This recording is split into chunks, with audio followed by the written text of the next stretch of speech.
Magandang umaga mula sa Pag-asa Weather Forecasting Center. Narito nang lagay ng ating panahon ngayong araw ho ng Miyerkules, October 11, 2023. Sa ating latest satellite images ay nakapasok na nga ng Philippine Area of Responsibility ang low pressure area na ating binantayan itong mga nakalipas na araw. Huli itong namataan 750 kilometers silangan ng Giwan sa bahagi naman ng Eastern Samar.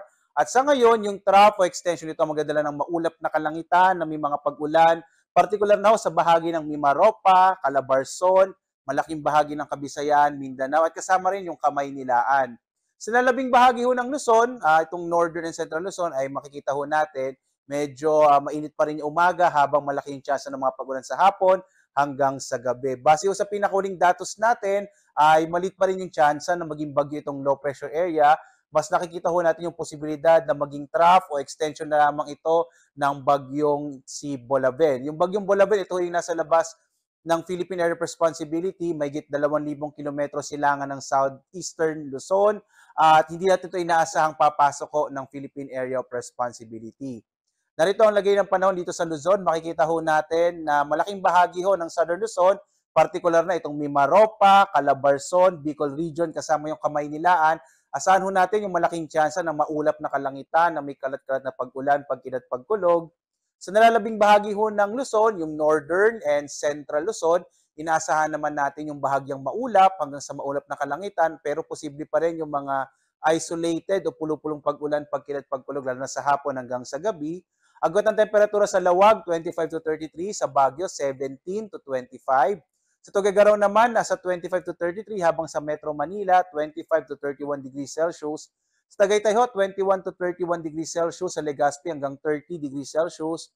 Hanggang 31 degrees Celsius ang maranasang temperatura sa Puerto Princesa at gayon din ho sa Kalayaan Islands. Dito naman sa Kabisayaan, makikita ho natin malaking bahagi ng Kabisayaan ay makararanas din ng maulap na kalangitan, na may malaking tsansa ng mga pag-ulan, na may kasamang pagkinat, pagkulog.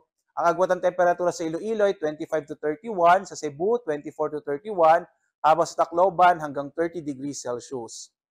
Malaki rin ang tsansa ng pag-ulan dito sa may bahagi ng Mindanao at asahan din ang maulap na kalangitan. Ang agwat ng temperatura sa Zamboanga 24 to 31, sa Cagayan de Oro 24 to 31, habang sa Davao ay mula 25 to 32 degrees Celsius. Wala pa rin tayong nakataas na gale warning, kaya ligtas namang pumalaot ang mga malitasakyang pandagat, malilit na mga bangka sa mga baybayin ng ating bansa. Pero iba yung pag-iingat pa rin, lalo na pag meron tayong mga thunderstorms na maaaring magpalakas ng alon ng karagatan. At narito ho magiging lagay ng panahon sa mga susunod na araw. Dito sa Kamaynilaan, asahan pa rin ho by tomorrow, Thursday, medyo maulap pa rin yung kalangitan, dulot ng trough, habang pagdating ng araw ng Biyernes at Sabado, ay muli ho inaasahan natin ay generally fair weather. Sa Baguio, ganun din ho, generally fair weather tayo hanggang araw ng Sabado, habang sa Legazpi, magpapatuloy yung epekto ng trough o extension ng low pressure area. Posible ho na medyo maulap pa rin yung kalangitan. Sa Metro Cebu, gayon din ho hanggang bukas, habang sa Metro Davao, inaasahan natin generally fair weather hanggang sa mga susunod na araw, liban na lamang sa mga isolated rain showers and thunderstorms. Agwat ang temperatura sa Kamaynilaan in the next 3 days ay mula 25 to 32, sa Baguio 16 to 25, habang sa Legazpi nasa 25 to 32 degrees Celsius. Sa Metro Cebu naman 25 to 32 degrees Celsius, habang sa Metro Davao ay 24 to 33 degrees Celsius. Ang araw natin sisikat, ganap na 5:47 na umaga at lulubog, ganap na 5:39 ng gabi. At sundan pa rin tayo sa ating iba't ibang mga social media platforms, sa X, sa Facebook, YouTube at sa ating website, pag-asa.dosc.gov.ph para sa mas marami pang impormasyon tungkol sa lagay nating klima at ng panahon at para din sa mga thunderstorm advisories. At live po mula sa Pag-asa Weather Forecasting Center, Obet Badrina, maghanda po tayo lagi para sa ligtas na Pilipinas. Maraming salamat po.